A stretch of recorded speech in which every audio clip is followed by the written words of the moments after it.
I'm Tom Roberts. I'm an actor, and I'm proud to say I come from Walsall.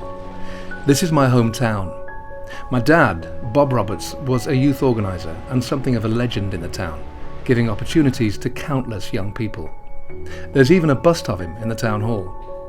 He died in 1982 when Walsall was still thriving.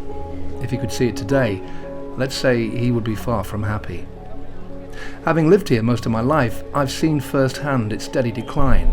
No different perhaps to many towns across the country, but this is my town, and it's hard to sit by and watch it happen. This is Walsall town centre, and according to the Office for National Statistics, Walsall has the dubious notoriety of being the fourth poorest town in the country. But it wasn't always that way. Walsall was once a thriving industrial town situated on the edge of the Black Country. Walsall was once known as the town of 100 trades. Right up to the 1970s, it was a town which was proud of its industry, its saddle making, chain making, buckle making, brass foundries, copper works, electrical components and car parts industries. The list goes on. It's a multicultural town which is proud of its diverse communities as well as its church, St Matthew's on the hill at the top of its popular market. It has a really beautiful and popular arboretum and lake. It has a modern art gallery containing a large number of works, including works from Jacob Epstein, Van Gogh, Monet, Turner, Renoir and Constable. If you speak to almost anyone who's lived in the town for a few years, you get the feeling that something isn't quite right. And while it's not just Walsall that's suffering in this way, they'll tell you that the town's problems have got significantly worse over the last few years. I'll tell you what, let's let those people speak for themselves. That's my son-in-law and my daughter work for the council. Right. And they're worried about their jobs and their cuts. Okay. I'm very concerned, I think, about education. Got 2 grandchildren in schools in Walsall, and already we and their parents seem to be contributing much more regularly towards school funds. There's a school in Walsall that's losing over £700 per pupil by 2019. That's per pupil. People are very keen to become teachers, and from statistics that I've read, people do want to train to be teachers. The problem is keeping teachers in the profession. I'm a local school governor, and I've watched, in particular, a concern of mine, which is the increase in mental illness, diagnosed mental concerns amongst young children. Not just in Walsall, I have to say, this is a national issue, but in Walsall, the actual reduction in services that has happened, combined with that increase in tension amongst those children, means I'm watching a society that seems not only unable to actually treat the children, but is creating the conditions that are actually bringing about that. So for me, austerity is actually damaging the children of Walsall, and I have the evidence, and it's very, very frightening. This place is a mental health day centre. We used to have a residential centre upstairs which closed in 2014. The day centre helps people like myself and others in Recovery College. My concern is that when it closes, because we lost the residential and now our day centre, the people are going to end up back in the Dorothy Pattison, which for some people hospital is not the solution. It's just really wrong what's happening, and I don't think this place should be closing at all. And I've been coming here for 15 years and it really has helped me. I started at Broadway North Resource Centre, which was a crisis unit and a respite unit I think it was 2004. And it was good that Westminster themselves, like the people down in Westminster, was actually talking about mental health and about the need to bring mental health the same priority as physical disabilities and health. Unfortunately, what they were saying down there and what those austerity cuts were starting to come in meant that the actual knock-on effect was our place got closed down. The crisis unit and the actual respite centre become one of the casualties of austerity. The whole point of Broadway North, the crisis unit, was to keep people out of hospital rather than just keep medicating and putting them in hospital. we took an holistic approach where you looked at everything that affected their lives, environment, how they got on with the neighbours, money problems, all so we could deal with it. I've noticed austerity in Walsall. I know there's a lot of people who are in work and suffering from the effects of poverty, so they work hard, they bring home a decent wage, and at the end of the month that's all gone on food, on rising costs of food, on their mortgage, and these people quite sometimes are ending up at the local food bank. Now I live in Austerity, which lots of people there are really well off, and we've got a food bank there, and we've also got a food bank in Walsall. These are two places in Walsall which you consider to be quite well off, but the local people there are really struggling. My name is Imran Azam. I volunteer for a charity organisation called Asufa on their homeless outreach. We have a division in Walsall where we feed the homeless and those in need. So they don't all have to necessarily be homeless. Might be that they're struggling to pay the bills and feed themselves or the children. So it gives them a safe, warm place out the rain, out the cold, to come and have a hot meal, a nice hot drink, and somewhere safe for them to be out of the cold.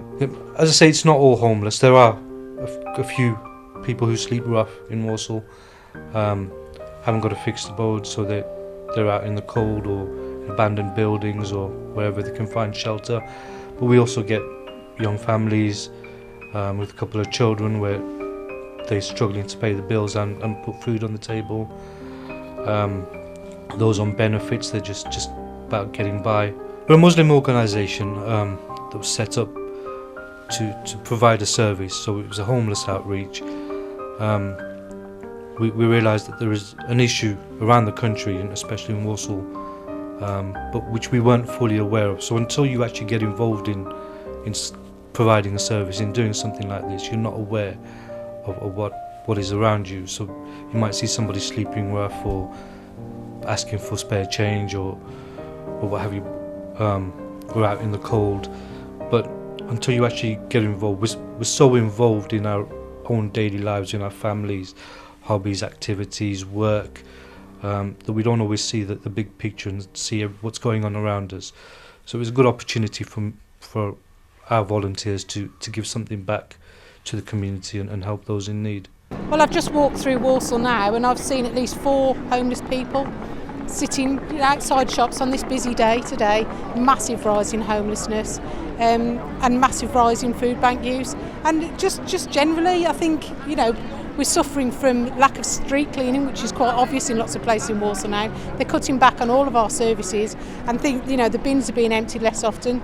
There's more fly tip and there's more rubbish generally, which is bringing the place down visually, because they need to spend their things on social care, they need to spend their money on looking after our elderly, and it's just shocking really, and there's bigger cuts to come. It's getting worse. I am concerned about the local bin collections.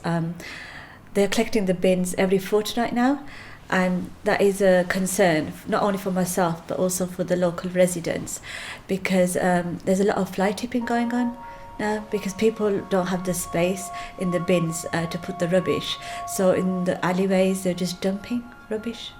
Refuse in a town of 250,000 people, cut back the provision, the services, because they don't have the money to actually run that service, and that has led to people abusing the system by increasing fly tipping, a lot of messier streets. I know the council are trying to do something about it, but that's against a background of a national picture where they're actually being forced to cut back. So I've seen a town that is getting more untidy, more unkempt. I'm seeing it making people's behaviour change. People prepared to fly tip, who in the past would have never done that. Policing, the cuts have been absolutely mega. We rarely get to see a police officer now. And antisocial behaviour is just crazy. And I had an instance last week, a lady rang me up. She'd seen something glistening in her garden and went to the bottom. It was just outside of her boundary were 2 samurai knives. So she took them in, wrapped them in a towel, took them to Wednesbury police station, closed down. Took them to Darlaston, closed down. Took them to Bloxwich. Man on the desk, I know they're not police, they're civvies, said, why didn't you just put them in your bin? With regards to police response times, they have affected myself and my family personally. An example I want to highlight is I phoned the 101 number, which is the non-emergency number, with regards to some antisocial behaviour in the area. I couldn't get through. I phoned again the same evening. I couldn't get through. I was waiting for 20 minutes. In the end, I gave up. Never mind the police coming out. I can't even get through to the police to even report a crime.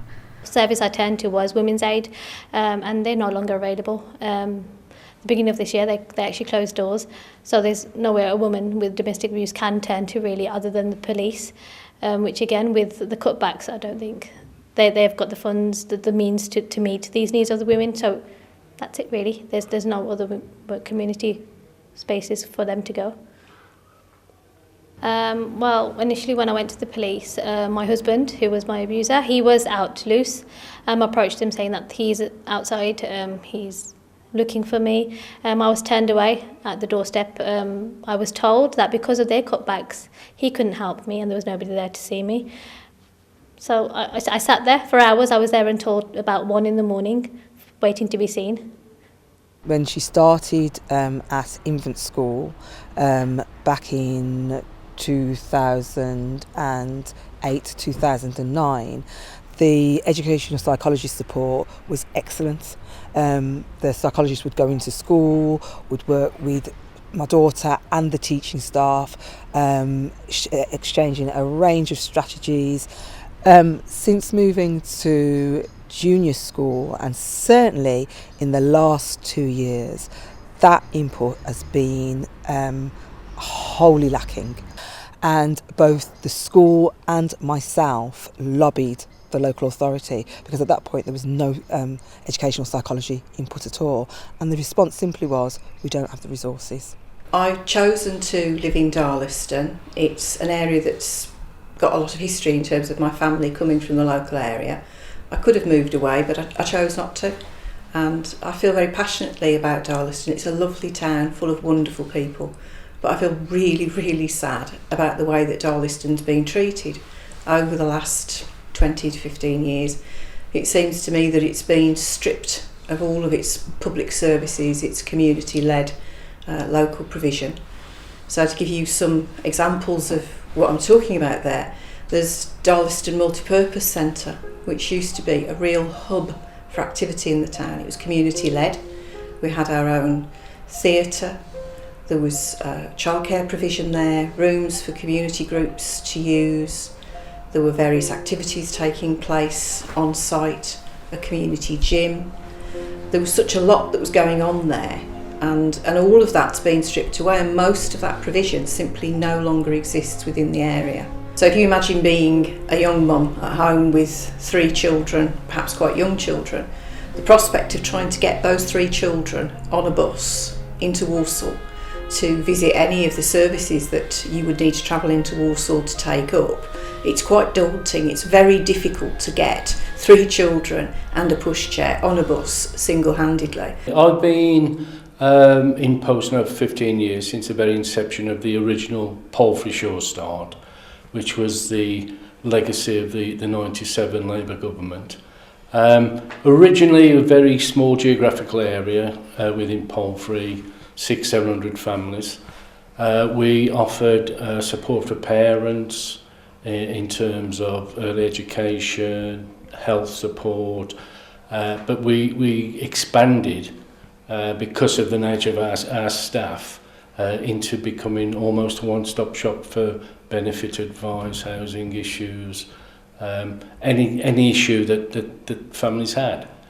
We've had 2 Ofsted reports inspected twice, both outstanding, the only centre in the country to get 2 outstanding.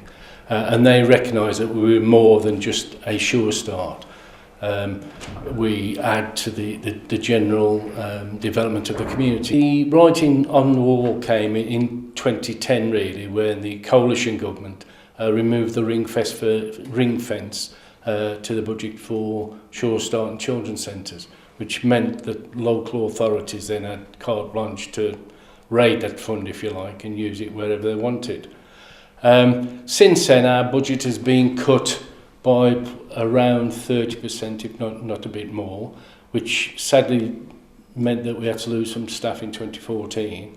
4 members of staff had to go, which was a real wrench because it wasn't only the effect it had on services, but we lost well-trained, professional and committed staff who related to the community, who delivered the services that were needed and wanted in the community. Well, when I came, I had him weighed, and she rushed me into the back and she said, "What are you doing? What's happening? What's been going on?"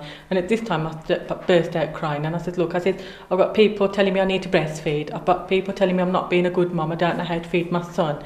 I've got a child who's projectile vomiting all the time. I don't know what to do." And that's when she suggested, buy the heavier milk, and if that doesn't work, then go to the hospital and tell them what is going on. And if it wasn't for Sure Start, my son would have died. If it wasn't for them being here, for me to have that facility, to have him weighed at that particular time, he would have died. Sure Start Centre is vital to the community, it's vital to the parents, it's vital to the children, and we need it here. I would say there has been an increase in mental health concerns, or people identifying that they've got mental health, and that's twofold really. Part of it is that there's more awareness around it. The other part is the lifestyle that we are almost expected to live. 2.4 children, you have a house with a garage, you have a secure job. That lifestyle doesn't exist anymore. People are never in the same job long term. There is no sense of security in your personal life or your work life. So then that inconsistency gives you that imbalance. Unpredictability gives you concern, it gives anybody concern. And not having that security just tenfolds everybody could suffer from mental health at any point. It's your lifestyle and your circumstances. But when finances is a constant lingering issue behind you, that's something that chases you regardless of what you do. And you can placate it, you can kind of put a sticking plaster over it and buy that thing that you wanted to buy to get that sense of relief, to get that sense of achievement. I mean, why do people buy these expensive cars, expensive houses? A house, whether it's a cheap house or an expensive house, it has the same function. But it's this element of keeping up with the Joneses, this element of keeping up with society. It's so overwhelming that even if you can't afford it, you're still buying it. The appointments kept coming through at those days. So when we did finally get over, they made it really difficult. You had to wait for hours in there because they said there was something wrong. And then they wouldn't let me answer any of the questions on his behalf because he doesn't like talking to people. He doesn't like being out of the house. And he doesn't like talking to new people. He gets agitated and he gets upset. I said, I know, I'm his carer. I know what he's like. I can answer these questions for you. But they wouldn't let me answer the questions. So as a result, he refused to say anything and they just kept pressing him. And when he come out, he was really distressed. As a result of that initial hearing, he got classed as being fit for work. Which was really upsetting. They then said to him that he had to make an application for job seekers allowance because he was on ESA. He didn't know how to do that. He was incapable of doing that. And while the appeal was going through, he was on restricted benefits. He was on half of his money. So that made it really difficult for him. He got so distressed during that period and it stretched on for 6 months. What I think about Pip's assessment is absolutely, it's disgusting. The way people are being treated. You have to do stupid things which you can't do. And if you can do it, they stop your Pips. It's ridiculous. We were empowered by Walsall Council 3 years ago now to look at a new model of social enterprise and developing the local communities by giving them opportunities to start their own businesses and to provide much needed community interaction in the area of Rycroft. One of the biggest issues that we face, as well as a lot of the community associations and others, is funding and the reduction of available funding for organisations such as ourselves And I've got to be honest, we fund ourselves now. We don't receive any grants at all from the council, which is really hard as we're providing council services. But that's a real reflection on how councils find themselves now. We're having to generate our own income by charging rent to our new businesses, by charging room hire, which we reduce to our groups to encourage them, but it is a constant struggle. 90% of my time is spent seeking funding, which is the wrong way round. My job should be out there developing the services. Developing is what's needed, not chasing pound notes. And unfortunately, that's what austerity means to this organisation. We're pound note chasers. There are as many walking around us now who I know will be going back to housing conditions that are really poor, who are going to be frustrated about how that's happened, who believe it's the government's fault and local government's fault, when actually it is to do with one thing, and that is the philosophy of austerity. It's failing. You want to see how it's failing? Come and have a look at how people are living in Walsall. Come and have a look for yourself. The problem with the housing crisis in the country and in Walsall is linked to the government's welfare reform. Walsall alone has lost £7.9 million a year in housing benefit revenue. So that's the amount of money the government give claimants towards their rent. So if they're having to spend their earnings or their benefits on their rent, that means Walsall has lost 7.9 million out of the economy. That's out of our shops, out of our communities, out of our district centres. Well, people become homeless because of welfare reform, because they're faced with a bedroom tax, so they don't get the full housing benefit. And if they're on, say, job seekers allowance, they're getting £79 a week, and they have to pay at least £12 a week out of that to cover the bedroom tax. By not being able to pay the rent, leads to rent arrears, leads to evictions. In Walsall, we know that in 2015 we'd got 7 rough sleepers. That's increased to 16 in 2016, which for Walsall is an increase of around 271%. Let's have a more in-depth look at education from the perspective of 2 retired educationalists. I'm of the generation where people chose to teach and decided they were going to stay in it. It was what they were going to do for their career. I was at the raw end of it, really, when I came into Walsall in 1990. I went to what was a difficult school, acknowledged as a very difficult school in the West Midlands, let alone in Walsall. And I found then that the efforts of the staff had to be so much greater in dealing with the problems that the kids bring through the gates. And the problems are directly resulting from deprivation. They come from very poor homes, they're from broken homes, homes that haven't known employment for several generations, and so on and so forth. And of course they bring in that baggage with them, and you have to deal with them. And one of the things that sort of school was doing was providing with a safe environment, an oasis of calm, where the rules were clearly laid down and they knew where they were and they could relax into it. Somebody came along and said, can you run a teacher centre out at Aldridge Brownhills, which was just been amalgamated with the authority at the time. I went and did that for a couple of years, and then moved into the Education Development Centre for Walsall, which was one of the biggest teacher centres in the West Midlands at the time. It all changed tremendously because the whole tone of education is completely changed. And it changed with Ofsted. Ofsted, it was a politically motivated organisation, not an educationally philosophical organisation at all, in my opinion. It was for twofold reasons. Threefold. To show that the government were doing something about education and improving standards. They chose to use as their register for improving standards the increased number of passes at GCSE from A to C. That was their touchstone, which I think is, and I'll talk about in a moment, I think it's proven to be completely nonsense and has destroyed actually all the good things going on. The second reason is the putting the blame on poor educational standards on teachers, and not on the fact that it was a deprivation that was causing schools like the school I was at to be in trouble, because they were dealing with psychological problems. Untrained. We're not social workers, we're not psychologists, we're not people who can do that, but obviously the skills come with the experience. But essentially we're instructors, we're trainers, we're teachers. And that became the lesser part of the job. Nevertheless, we were doing it okay, but Ofsted comes in because the results were low, naturally low, and insisted that we had to improve our standards. The Ofsted regime was not like the HMI. The HMI came in, criticised, it was they were duty bound then to be involved in the improvement of the school.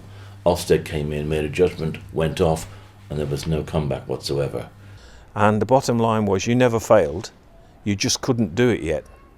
If you just couldn't do it yet, then the clue was what is it you need to have in order to do that. Our tests nowadays, our exams nowadays seem to be moving more and more back to a test of memory. Can you remember what the teacher or the book told you is the right answer, rather than how do you work these things out? We can drill kids through examinations, and that is in fact, I say in fact, in my opinion, all that the government want us to do. Best teachers will actually tell you that teaching is the best job in the world. It's such a rewarding job to be working with children and to see and help them learn. There are so many people now who are coming through that and they don't have time to think about that.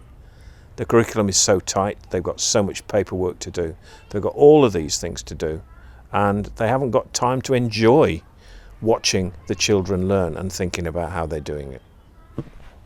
You ask a group of competent professionals, or tell a group of competent professionals, you're only as good as the number of A to C's you get, they will find a way of getting a number of A to C's up. And they've been very successful at it. So year on year, results have been going up. Education, in my view, has been going down and down. Well, that's quite a list of things going wrong, from service cuts and losses to food banks to detrimental changes in education to difficulties in getting benefits for disabled people. Now, as we've heard, some people blame the local council, other people blame government policy. Some people would say that there's nothing between the two major parties. Others would say that they've never been so far apart. But what we all agree on is that these cuts are affecting the quality of all our lives, whether rich or poor. We all need doctors' surgery appointments, hospitals, the fire service, the police force, decent housing, education, decent wages and working conditions, and decent public services. Let's hear what Walsall Council say about the situation.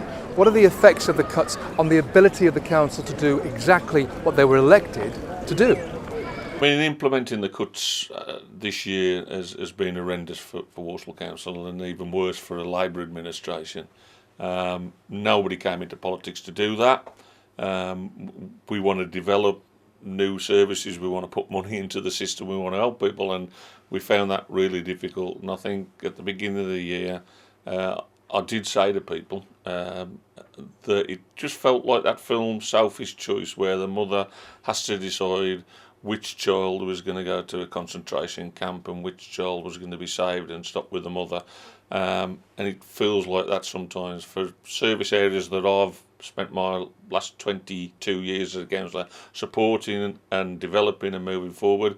We've had to look to cut, and we have to balance that adult care, children's services, specifically children in care, and the potential for more children to come into care because of the cuts to the services and austerity, against libraries and the art gallery. So it's been a really tough year.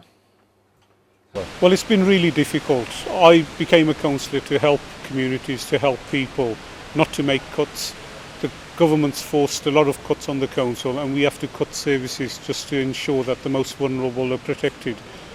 We've seen across Walsall lots of things being closed, libraries, we've seen youth services being closed, we've seen less teachers, less police. It's really affecting the community, and it's not a good environment because we're not there to close things. We were there to help our communities to thrive, but the government's making it really, really difficult for us. So people feel isolated, they feel disempowered, they feel not connected to decision making. So they will tell you the usual thing, that you're all the same. None of you want to make any difference. You don't answer my problems.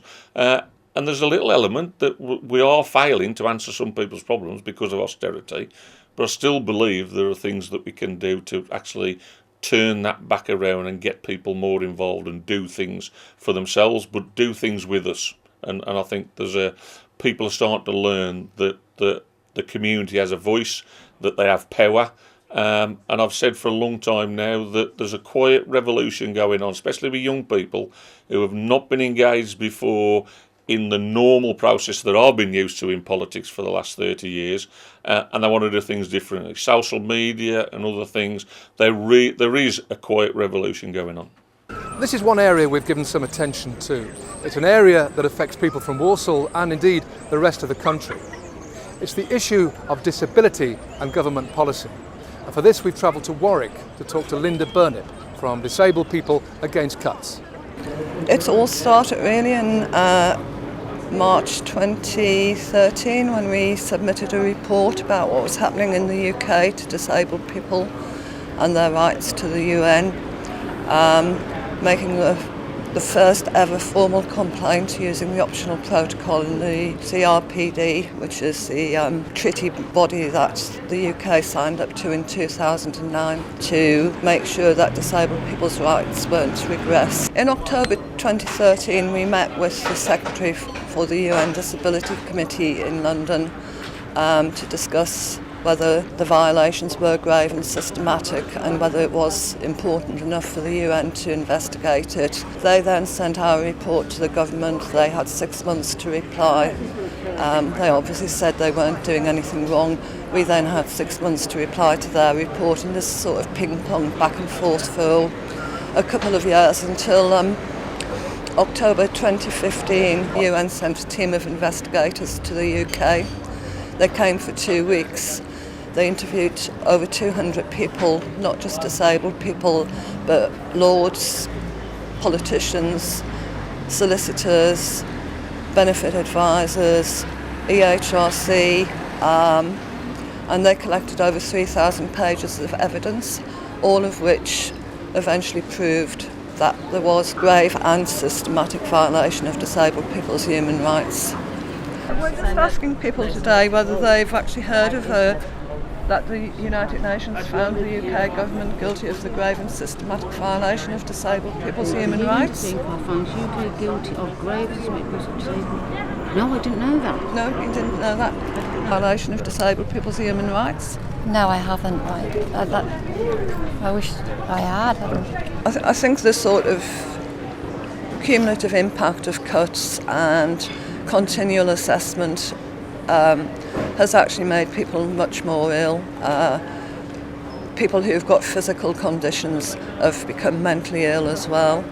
People who have a mental health condition have just got worse and worse because of all the pressure and all the stress from, continual repeat assessments of people who aren't ever going to get better, whose disability isn't going to disappear overnight. Horrendous cases all the time of people, and it's not actually saving any money. I mean, the Tories justified this in terms of austerity. We must save money, but it actually costs more to carry out the assessments than is being saved. They've got no justification whatsoever for doing it, other than that they're vicious bastards. This is quite a damning indictment of current government policy, and it raises several questions. Why is this happening? What lies behind the cuts, this austerity? Is it just an accident of economy? Is it the result of the last Labour government, as the Conservative Party continue to tell us? Or is it something else? Is it an identifiable political ideology?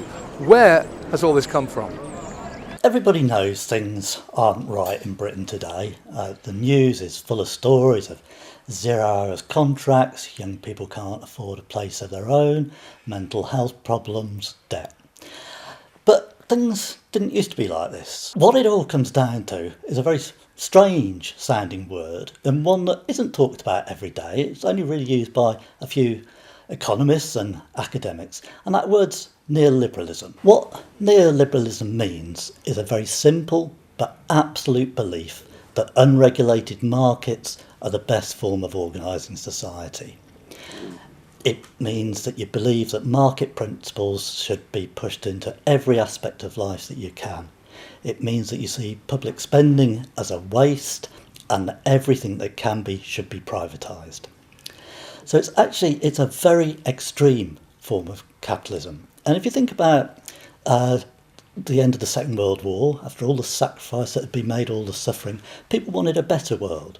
And in Britain that didn't mean sort of going down the communist route like in Russia, but it meant a form of capitalism that also allowed for private sector companies, profit to be made, but also for a strong public sector. So the introduction of the welfare state, the NHS, housing, education, a system of social security. But neoliberalism rejects all of that. Neoliberalism says that public spending should be cut, it's wasteful, and that all that matters is market principles. So the third part of the story then is that for the last 30 to 40 years in Britain, we've lived with neoliberalism. It started with Margaret Thatcher, but even under New Labour, they're far more concerned with social justice, but the fundamentals of neoliberalism stayed in place. Privatisation continued, banks were given free rein, social security was called welfare and was said to be a burden. Since 2010, it's been full-on public sector cuts and public spending cuts, and it's been called austerity, but austerity is still just a part of neoliberalism. And one of the things with neoliberalism is it's all pervasive. It affects all aspects of life. So you can see it in work, where things like 0 hours contracts. You can see it with housing, where there simply isn't enough housing to go around and young people are getting priced out of the market. And as well as those sort of real concrete things, it also, as things like the NHS have been chipped away at and social security reduced, it leads to that sense that things aren't right. That sort of nagging feeling that however hard you work, however well you manage your finances, you're always just about getting by, feeling squeezed. And with that, just an underlying sense of uncertainty, of worry and insecurity about what the future holds. Psychologists Against Austerity are a group that I'm part of, and we've been very aware that austerity has had these wider effects, but recognise that it can be really difficult to actually see in what way we can with confidence say they are impacting upon people, whether as individuals or as communities.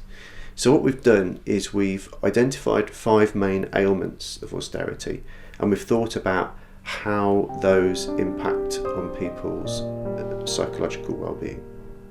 So we've got five ailments. The first one is humiliation and shame. The second one is fear and distrust. The third one is instability and insecurity. We have isolation and loneliness, and finally we have being trapped and powerless. So the first of our 5 ailments of austerity that we talk about is humiliation and shame. And you might wonder, well, how does a social policy increase feelings of humiliation and shame? Well, poverty is a big factor. So there are more people now who are living in poverty than there were in 2010. So our second ailment of austerity is fear and distrust. And you might wonder how a social policy can produce fear and distrust. And there's a couple of main ways. One of them is that because some of the policies have been targeted at some of the most vulnerable members of our society, it has been quite difficult to justify that as an approach. So in a sense what's had to happen is people have had to feel less sympathetic towards those people. So one of the ways in which that's happened is this policy of differentiating between shirkers and strivers. So if you're out of work, if you're receiving benefits, then you're generally seen as being a shirker, and if you're in work, you're seen as being a striver. Yeah. So our third austerity ailment is instability and insecurity. And again, what do we mean by that? When we're thinking about what makes people feel secure. We know that security is incredibly important for people feeling safe and that they can flourish and thrive as a person right through their whole life. But what we find with the current circumstances is that work, for instance, which might have been a guarantee of some security in the past, is no longer such a guarantee. So for the first time, we find that people who are in poverty, more than half of them are actually in work. People's housing situations have also been affected by the policy since 2010 and before that, to be fair. So housing situation, housing tenancy has become less secure for people. Our fourth ailment of austerity is isolation and loneliness. So isolation has a huge impact on people's well-being. It can have a greater effect on people's well-being than smoking or drinking, and it has a greater effect on mortality than obesity. So what we're talking about here is a real powerful factor in people's lives. So isolation has been shown to be a factor in more deprived communities. Where people are poorer, they tend to be more isolated. And a lot of people are surprised by that because they think back to, say, the past where people might have been poorer but they tended to have much more social interaction. That's less the case in the kind of communities that we're talking about here, where there might be higher turnover of people in tenancy, and people tend to keep themselves to themselves more. Our fifth austerity ailment is being trapped and powerless. One of the aspects of the austerity policy has been to reduce the amount of legal aid which is available to people. Now, that means that a number of people who had previously had access to legal aid, who would have had recourse to the law in order to make sure that they got their rights as a citizen, no longer have that access. So if, for instance, they are subject to court proceedings, perhaps their relationship has ended, perhaps there are children involved, perhaps there are arrangements to be made around housing or income, a large number of people will no longer have access to the law because of the reductions in legal aid. Now that can leave people feeling, amongst other things, feeling trapped, feeling powerless. And we know that feeling trapped and powerless contributes to people's risk of experiencing anxiety and depression. And in fact, feeling powerless for long periods of time, feeling trapped for long periods of time, more than trebles people's risks of experiencing anxiety. So we know it's a powerful factor in terms of people's well-being. We're at a time where a lot of people are starting to say neoliberalism, austerity have gone too far, we need to do things differently. And with Brexit, we've got to make decisions about what sort of country we want to be. If we continue on the current track, then it's much more of a sort of an approach that you see in America, where there are huge wealth inequalities, very weak public sector provision, no free health care for everybody. So that's one way to go. Or we can have a discussion about what sort of country people want. So that's it. We've listened to people's concerns and we've listened to explanations about what's happening. And it seems clear that unless changes are made, those cuts are going to continue. The reason we've made this film is to generate discussion, to raise debate. It's not intended to be entertaining, but to raise questions. Does it really have to be like this, or can we do things differently? Can we be more caring, more compassionate? Can we build a decent society that treats us all the way that we want to be treated? Not just Walsall, not just my town, but all of us. I'll leave that with you.